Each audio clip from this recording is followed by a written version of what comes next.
તો અમદાવાદ માધુપુરા વિસ્તારમાં આવેલ નાથ બાબાની ચાલીમાં એક સાધુ બાબા ખૂબ જ આતંક મચાવી રહ્યા હોવાની ઘટના પ્રકાશમાં આવી છે। નાથ બાબાની ચાલીમાં આવેલ એક મંદિરના ટ્રસ્ટી બાબા દ્વારા લોકોને ખૂબ જ હેરાન કરવામાં આવે છે। જાણો સમગ્ર વિગત અમારા આ ખાસ અહેવાલમાં। અમદાવાદ માધુપુરા વિસ્તારમાં રહીશોને બાબા દ્વારા ત્રાસ આપવાની ઘટના સામે આવી છે। એવા તો તે કેવા સાધુ છે જે આશીર્વાદને બદલે લોકોમાં પોતાનો ભય ઊભો કરે છે। નાથ બાબાની ચાલીમાં રેસિડેન્શિયલ અને કોમર્શિયલ વિસ્તાર પણ આવેલ છે। બાબાએ ચોરી કરવાના ઈરાદે ફેક્ટરીની દિવાલ તોડી નાખવાનું પણ કૃત્ય કરેલ છે। બાબુ અમને કંઈ બી ઉપર તોડફોડ થઈ હોય તો રિપેરિંગ કરવા નથી દેતો અને અમારા માલ સામાન પર એની નજર ખરાબ છે અને દિવાલ તોડીને પછી અંદર ચોરી કરવાનો એનો ઈરાદો છે અને મંદિરની અંદર બધી ખરાબ પ્રવૃત્તિઓ ચાલે છે। ત્યાં દારૂ અને બધા લુખ્ખાગીરીની બધી પ્રવૃત્તિઓ ચાલે છે અને ફેક્ટરીઓમાંથી અહીંયા ગુંડાઓ રાખીને હપ્તા ઉઘરાવવામાં આવે છે। અમારા ઘરને પાછળથી તોડીને મંદિરના મહારાજે કબજો કરી લીધો હતો।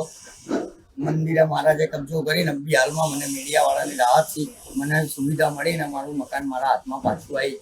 એવી છે કે રિન્યુએશન કરવા અહીં મને કોઈ વસ્તુ મળતી નથી ને બાબા પરેશાની એવી આપે છે કે પૈસાની માંગણી કરે છે ખોટી કે પૈસા આપો તો રિન્યુએશન કરવાનું આપીએ। ધાબુ વાબુ ભરાવું છે મારે એવું કંઈ મને કરવા દેતો નથી ને પૈસાની માંગણી 2-2, 5-5, 10-10 લાખ રૂપિયા માંગે કંઈથી લાઈન આપીએ અમે।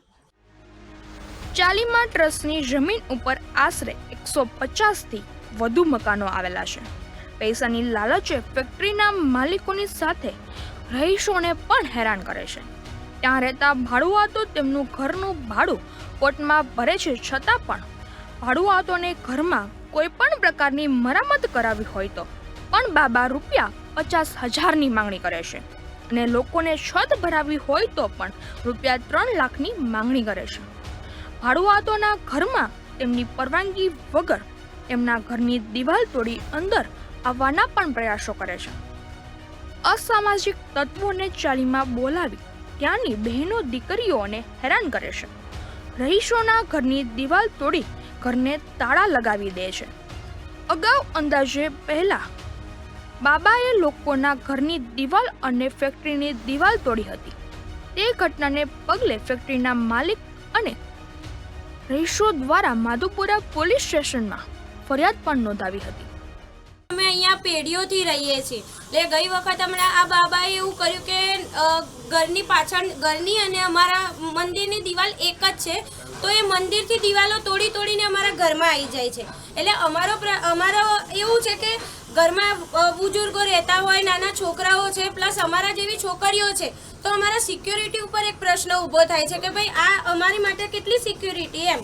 અને પોલીસ તરફથી પણ અમે પહેલાં પણ ફરિયાદ કરેલી છે, હમણાં પણ કરેલી છે, છતાંય જે બાબા છે મંદિરના એ ખુલ્લે આમ કહે છે કે હજી તો હું બીજા બી મકાનો તોડીશ અને આડેધડ એની માગણીઓ છે કે બસ આ મકાનો આ જમીન મને સોંપી દો એમ।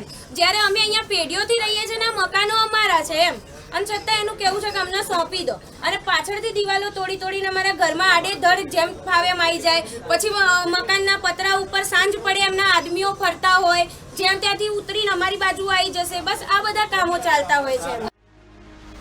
બાબા વિરુદ્ધ કોર્ટમાં પણ કેસ દાખલ કરવામાં આવ્યો છે। હવે જોવાનું એ રહ્યું કે બાબાનો આતંક ક્યાં સુધી રહેશે।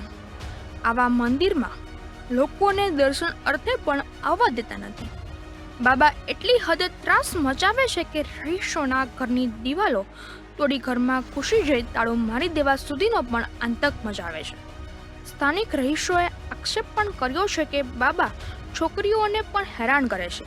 આના પરથી છોકરીઓની સલામતી પર પણ એક સવાલ ઊભો થયો છે।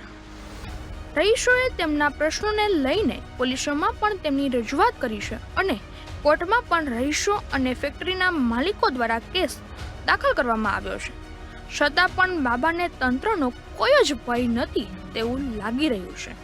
અગાઉ 10 દિવસ પહેલા પણ રહીશો દ્વારા આ ઘટનાને પગલે માધુપુરા પોલીસ સ્ટેશન ફરિયાદ કરવામાં આવી હતી। ત્યારે હવે જોવાનું એ રહ્યું કે તંત્ર ક્યારે રહીશોને ન્યાય અપાવે છે। મધુપુરા વિસ્તારમાં આવેલ નાથ બાબાની ચાલીકોમાં એક બાબાનો ખૂબ જ પ્રકોપ છે. ત્યાં બાબા તેના કોમર્શિયલ વિસ્તાર અને રેસિડેન્શિયલ વિસ્તારના લોકોને પણ ખૂબ જ પરેશાન કરી રહ્યા છે. તે એક ટ્રસ્ટની જમીન હોવા છતાં લોકો ભાડુઆત તેમાં રહે છે. તે ભાડુઆત પણ લોકો દર મહિને તેનું ભાડું કોર્ટમાં ચૂકવી રહ્યા છે, છતાં પણ બાબા દ્વારા તેમની પૈસાની માંગણી કરવામાં આવે છે. તે મકાન માલિકોને કોઈ પણ વસ્તુ રિનોવેશન કરાવી હોય મકાનોમાં તો પણ બાબા છત ભરાવવા માટે 3 લાખ રૂપિયાની માંગણી કરે છે. અને જો કોઈ પણ વ્યક્તિઓને પતરા પણ સરખા કરાવવા હોય કે કોઈ પણ પ્રકારનું રિનોવેશન કરાવવું હોય તો બાબા તેમના માટે 50,000ની માંગણી કરે છે.